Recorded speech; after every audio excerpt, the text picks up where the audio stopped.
So it's first thing in the morning, and I've done a little bit of preparations with putting out some fresh water for my chickens and putting on my little wind dancer, which helps with some of my aerial protection. But as you can hear, a lot of my chickens are awake and they hear me out here.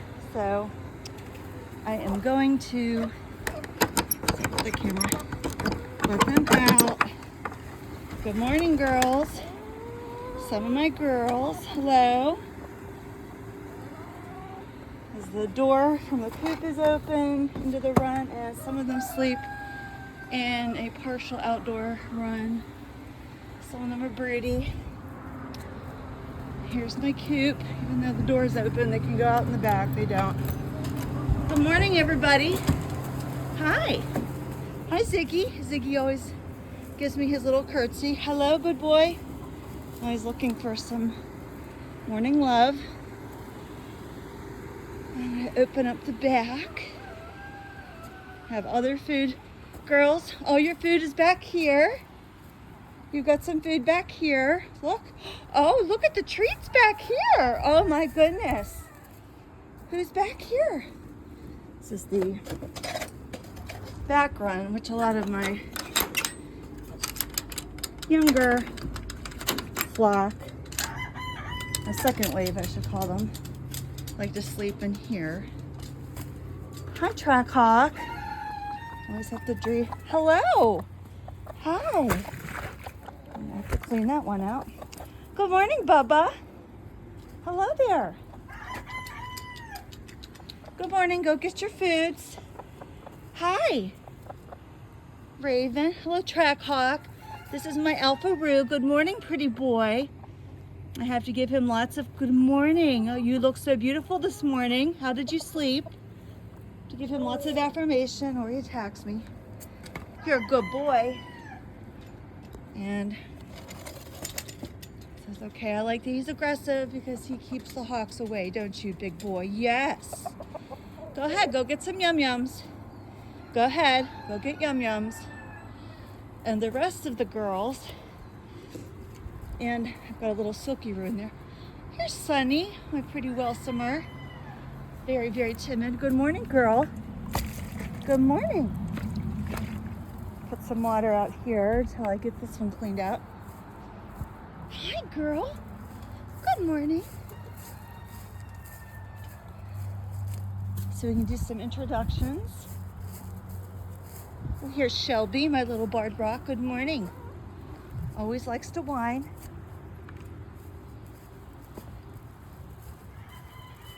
I pooped on this water, but I'm going to clean it in a minute.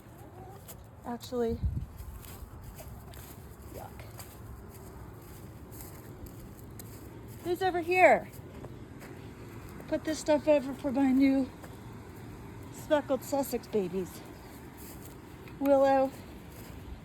Who's this? Willow and Tweety. Oh no, this is Ruby and Tweety. Hi guys. Let me move this over to the other side right now. Gotta clean that.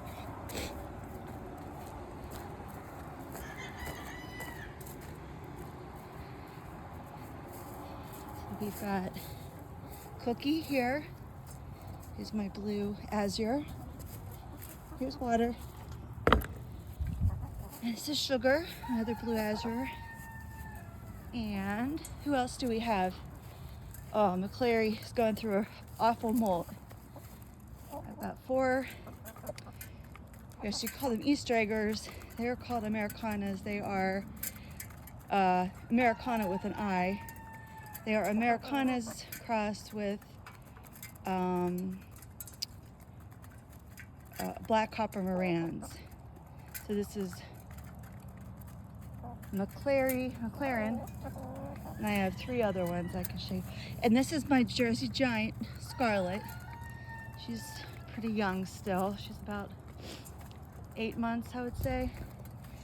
And this is Penny, my Hamp Bar. This is Mango, my green Starlight Egger, Starlight Green Egger. And this is Peanut, my other Hamp Bar.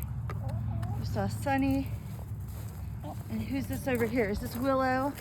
This is Willow, my oldest and most loyal lavender Orpington. And Holly, my blue laced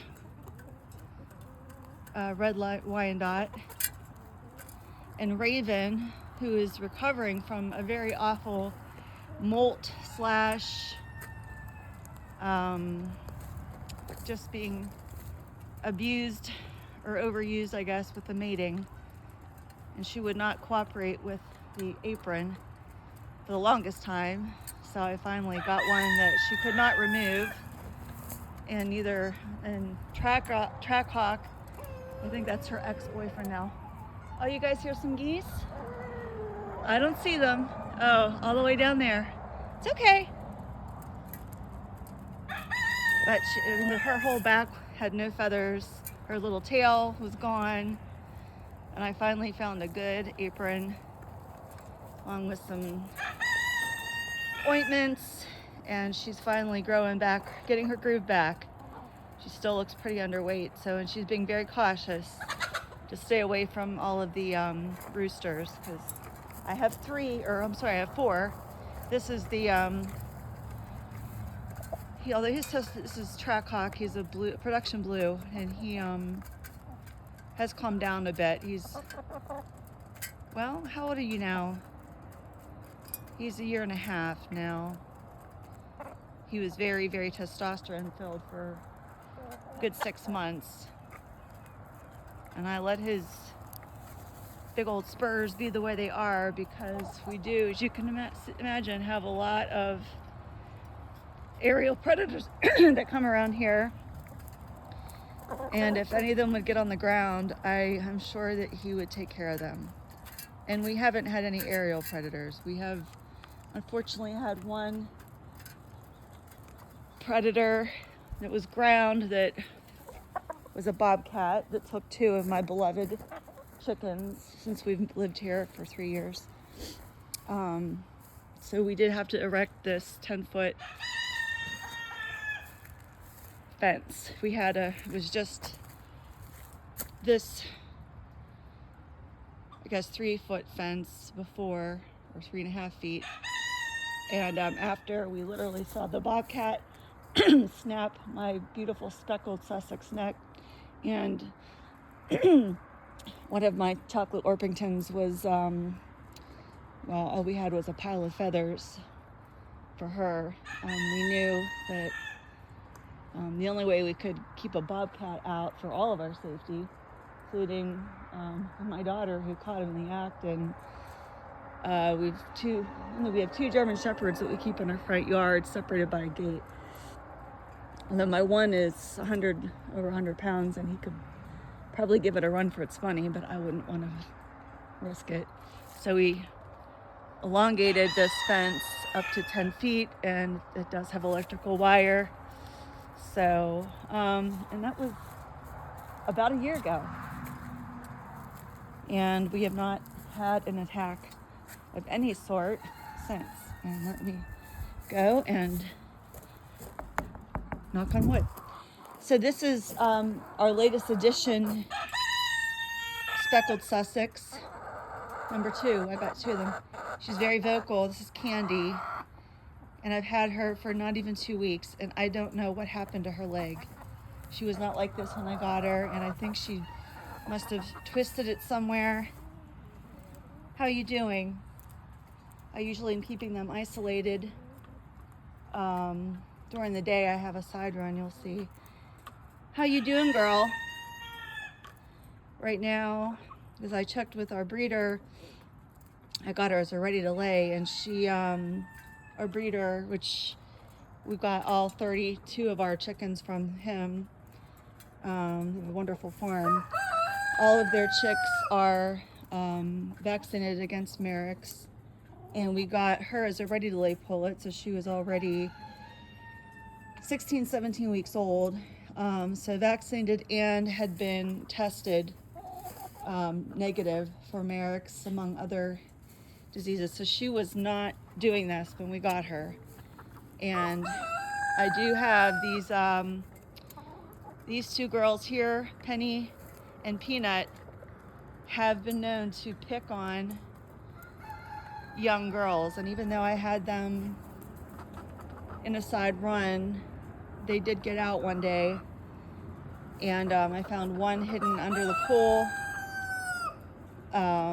duck, and Candy I found, she did not even have her band on. And so one of these girls must have got her. So she's, I don't know. She can put, I mean, this is not acting like neurological. She's able to walk, but she's definitely favoring this. Oh. This poopy water. All right, I gotta get them some water.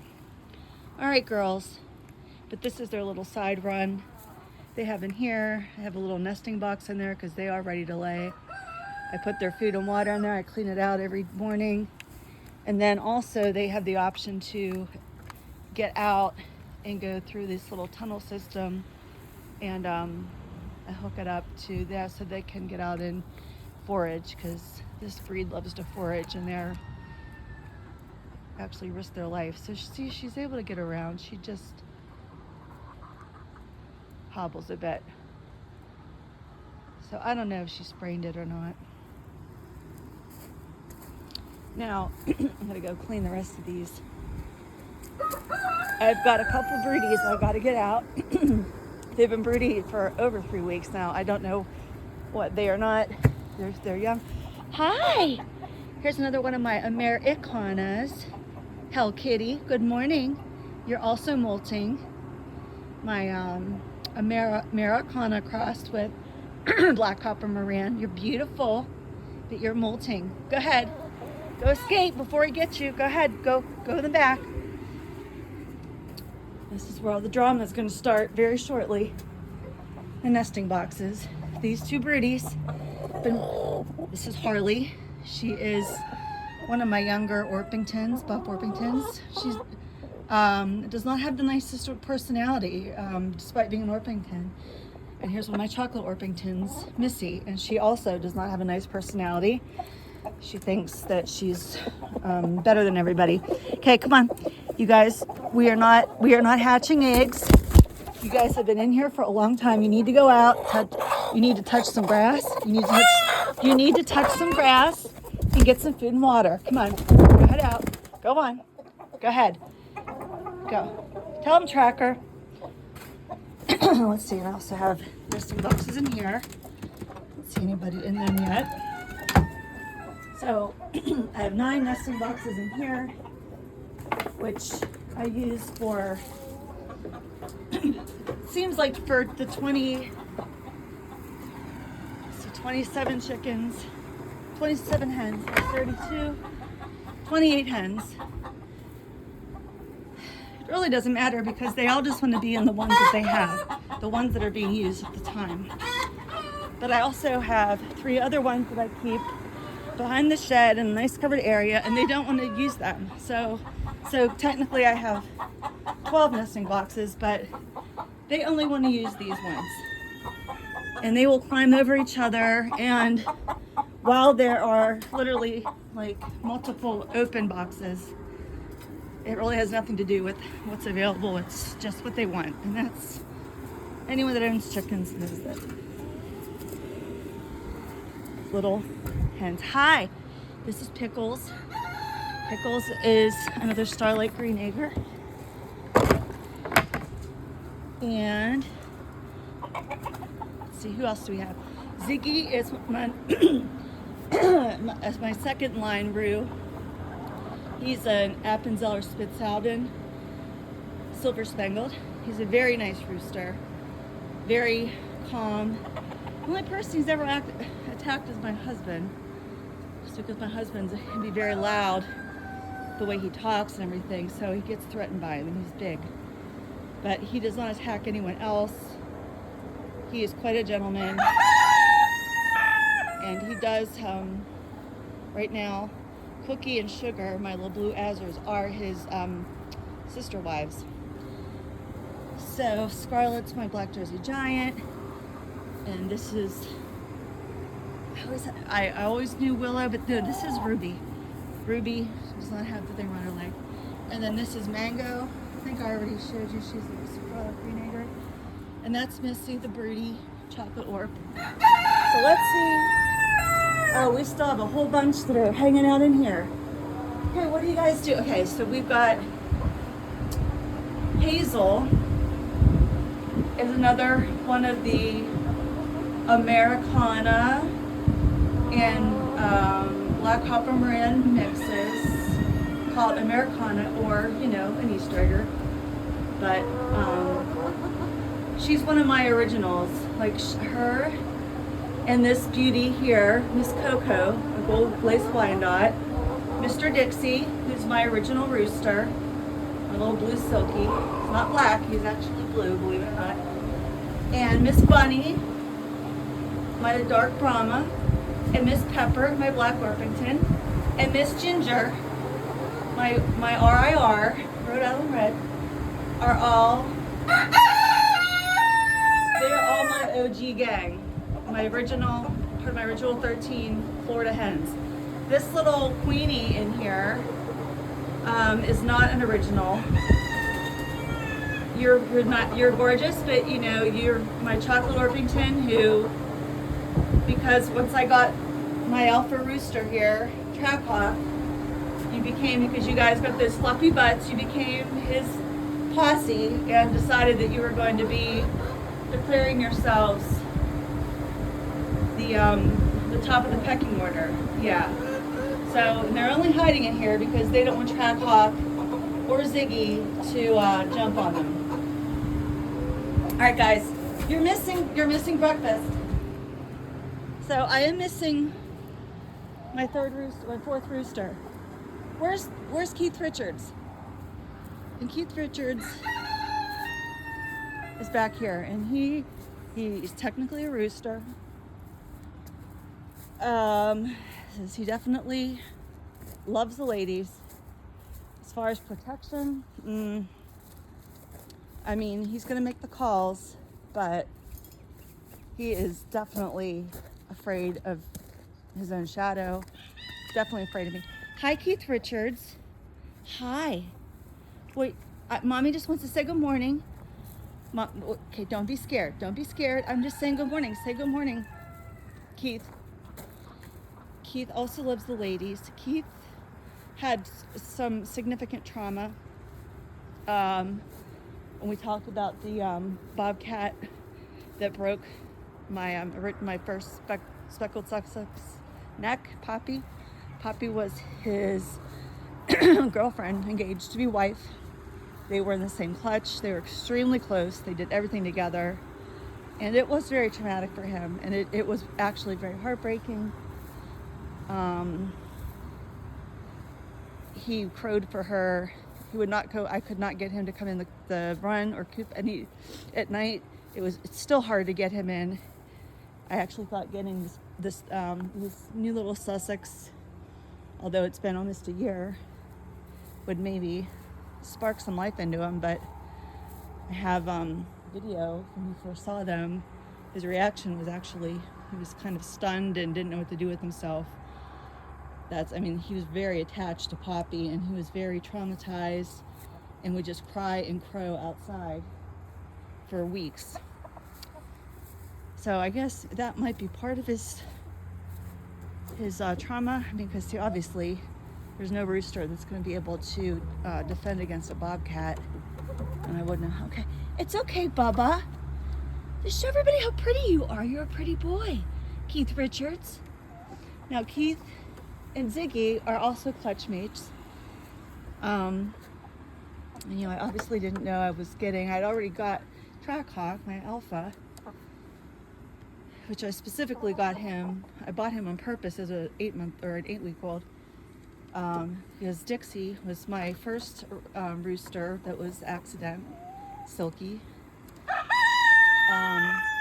So I thought I got 2 Polish little chicks, which I always wanted, with this other clutch, like this little girl here named Rosie, is Salmon Faverell, and she has a sister around here somewhere, over there, Tweety, special needs.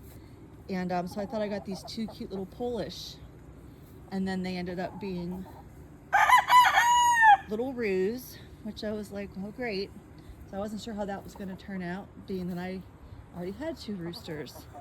And then I found out that this one wasn't actually a Polish, he was a Swiss. A beautiful Swiss rooster. So we named him Ziggy Stardust and Keith Richards, which you could look up a little bit about them.